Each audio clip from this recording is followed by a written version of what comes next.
কি রামিসার কথা ভুলে গেছেন? কিছু একটু ধুলা পড়ে গেছে মনে হয়, তাই না? আমার কথা শোনার পরে আপনার অনুভূতিটা এরকম হতে পারে যে হ্যাঁ, হয়তো কিছুটা আড়ালে চলে গেছে। তো প্রত্যেকটা এই ধর্ষণ এবং হত্যাকাণ্ডের ঘটনাগুলি বা যত আলোচিত ঘটনাগুলি আছে সেগুলি এমনই হয়। তো এটা কিভাবে শুরু হয়েছে? যে ১ম কি করে কিছুটা আড়ালে চলে যায়। আর মানুষ কিছুটা সান্ত্বনা পায় আরকি। ধরেন রামিসা হত্যাকাণ্ডের আ যখন তুমুল আলোচনা, তুমুল সমালোচনা এত কিছু হচ্ছে তখন মাননীয় প্রধানমন্ত্রী জনাব তারেক রহমান রামিসার বাসায় গেছেন। এটা তার ডিউটি। তিনি অনেক বড় একটা কাজ করেছেন। তার আন্তরিকতা বা তিনি ভালোবাসাতে তিনি কাজটা করেছেন। তিনি সেখানে গিয়েছেন। তো সেখানে যাওয়ার পরে মানুষ কিছুটা শান্ত হয়েছে, বুঝতে পেরেছে যে না হয়তো কিছু একটা হচ্ছে। মানুষ একটু সান্ত্বনা পেয়েছে। এর ফাঁকে আরেকটা ঘটনা সামনে নিয়ে আসা হলো। সেটা হলো আ এনসিপি নেতা নাসির উদ্দিনের উপর হামলা। সেটা নিয়ে আলোচনা, সমালোচনা। তার ফলে কি হলো? এই যে রামিসা হত্যাকাণ্ডটা একটু আড়াল চলে গেল। তো এই যে আড়ালে চলে গেল, হয়তো বলতে পারেন যে বিচার প্রক্রিয়া শুরু হবে কিছুদিনের মধ্যে পরে। এটা একটা মানে প্রত্যেকটা ঘটনারই এটা একটা beginning. This is the beginning. এটা একটা বিগিনিং। তারপরে কিভাবে ম্যানেজ করবে? প্রত্যেকটা হত্যাকাণ্ড বা প্রত্যেকটা বড়, বড় অপরাধের ক্ষেত্রে এইভাবেই শুরু হয়। তো এটা কিভাবে শুরু হয়? যে এখান থেকে ১ম টা কি হলো? একটা আড়ালে নিয়ে গেল। মানুষের আলোচনার বাইরে চলে গেল। পত্রিকায়, মিডিয়া সবকিছুর একটু আড়ালে চলে যায়। চলে যাওয়ার পরেই শুরু হয় যে মামলাগুলিতে একটু ম্যানিপুলেশন শুরু হয়। মনে আছে আসিয়ার ঘটনার কথা মনে আছে? আপনারা তো ভুলেই গেছেন আসিয়ার কথা। তো এই ম্যানিপুলেশন শুরু হয়। তো এই ঘটনাগুলি কিভাবে ম্যানিপুলেট হয়? যখন এই ঘটনাটা একটু আড়ালে চলে যায়, আলোচনার বাইরে চলে যায়, তখন এই যে যারা আ অপরাধী আছে, তারা কি করে? আ এটাকে আ মানে আস্তে, আস্তে ম্যানিপুলেশন করার সুযোগ পায়। তারা এটা কিভাবে শুরু করে? ১ম তারা কি করে? যে লোকাল যে রাজনৈতিক নেতা আছে তার কাছে যাবে। যে কিভাবে বাঁচা যায়। কারণ রাজনৈতিক নেতা টাকা খেয়ে অভ্যস্ত। তাদের বিচারে তাদের এখানে মুক্তি পাওয়া দরকার। টাকা নিবে, মুক্তি দিবে। সুতরাং এইজন্য একজন লোক দরকার যারা এই কাজটা করবে। এর জন্য প্রধান এগিয়ে আসে হলো আপনার এলাকার রাজনৈতিক নেতারা। কি রাজনীতির সবাই যে খারাপ তা না। কিছু, কিছু খারাপ তো আছে। তো যারা খারাপ থাকে তারা বেশ প্রভাবশালী থাকে। বেশ প্রভাবশালী থাকে। কারণ তাদের সাথে তাদের দলটা অনেক বড় হয়। তো তারা কি করে তাদেরকে ভাড়া করে কিছু টাকা দিয়ে ১ম এখান থেকে শুরু হয়। এই যে অবৈধ যেই নেতা আছে যিনি এই কাজটা করেন, তিনি আবার কি করেন? তিনি এই থানায় যাবেন। থানায় গিয়ে তিনি তার মতাদর্শী যে তার মতো টাকা খেয়ে কাজ করবে, টাকা পাগল বা ধান্দাবাজি, বাটপারিতে অভ্যস্ত এমন কিছু অফিসার খুঁজে বের করবে। আইন শৃঙ্খলা রক্ষাকারী বাহিনী কিছু খুঁজে বের করবে। তার মাধ্যমে কি হবে?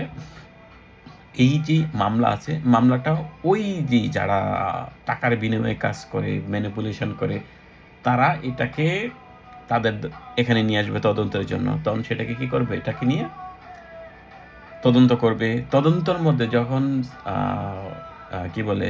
অভিযোগপত্র দাখিল করবে, তখন সেখানে কি করে? ছোট লাইন রেখে দেয়। মানে জায়গা রেখে দেয় যে এগুলা দিয়ে জামিন নেওয়া যাবে। এইসব ধারা ব্যবহার করে না জামিন নেওয়া যাবে না। ওটা তারা তো জানে। তখন যেইসব ধারা জামিন নেওয়া যাবে, ছোট জায়গায় তারা কি করে? এগুলোর মধ্যে শব্দের পরিবর্তন করে দেয়। শব্দের কষে। ফলে এগুলো দিয়ে কি করে? অভিযোগপত্র দাখিল করে। অভিযোগপত্র দাখিল করার পরে ওই তারপরে যাবে কি? আদালতে। এবার আদালতে গিয়ে কি করবে? ওই যে রাজনৈতিক নেতা, আইন শৃঙ্খলা রক্ষাকারী বাহিনী সাথে ১ম তো হচ্ছে কি হচ্ছে?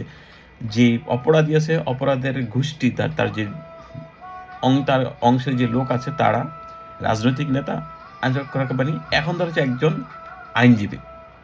ঠিক আছে? তো আইনজীবী কি করে? আইনজীবীদের মধ্যেও ওই ২ হারামি গোষ্ঠীর মতো এখানে আরেকটা গোষ্ঠী আছে। যারা কি করে?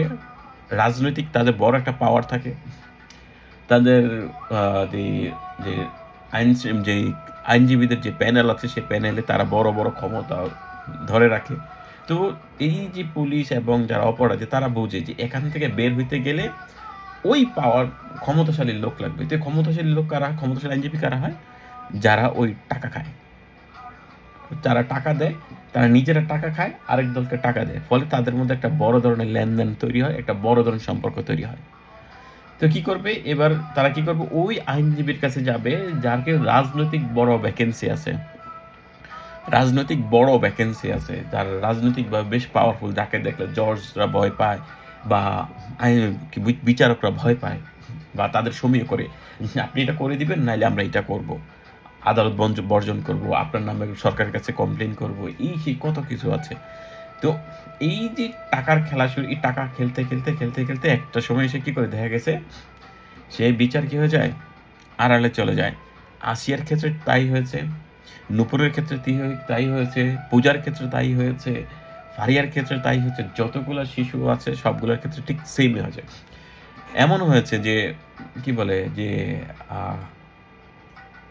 ধরেন মানে এদেরকে মুক্ত করার জন্য এদের বড় একটা দল তৈরি হয়। এই যে বললাম অপরাধী, রাজনৈতিক নেতা, পুলিশ বা আইনশৃঙ্খলা রক্ষাকারী বাহিনী, তারপর হচ্ছে আইনজীবী এবং এই যতগুলা খারাপ লোক আছে, যতগুলা কাজ করে এর সবগুলোর পিছনে বড় রাজনৈতিক ভ্যাকেন্সি আছে বা রাজনৈতিক কি বলে সাপোর্ট আছে তাদের পিছনে। যাদের কি করে সাপোর্ট দেয় রাজনৈতিকভাবে। যারা রাজনৈতিক বড় পদ হোল্ড করে। তো এটা হইলো আরকি আসলে মানে এখন মানে কি বলে রামি স্যার এখন আড়ালে চলে গেছে, আলোচনা হচ্ছে না? এটা আস্তে মরিচা ধরবে, আড়ালে চলে যাবে। মানুষ আবার কি করবে? নতুন আরেকটা নিয়ে ব্যস্ত হয়ে যাবে। আর ওই যে রামি ছাড়া পূজারা এরা যারা আছে এরা হারিয়ে যাবে এবং নতুন কোনো পাষণ্ড আবার তৈরি হবে এবং সে জানে তাকে রক্ষা করার জন্য তার পরিবার আছে, সেই সাথে এলাকার রাজনৈতিক নেতারা আছে, যাদের কাছে টাকার বিনিময়ে তারা সবকিছু করতে পারে।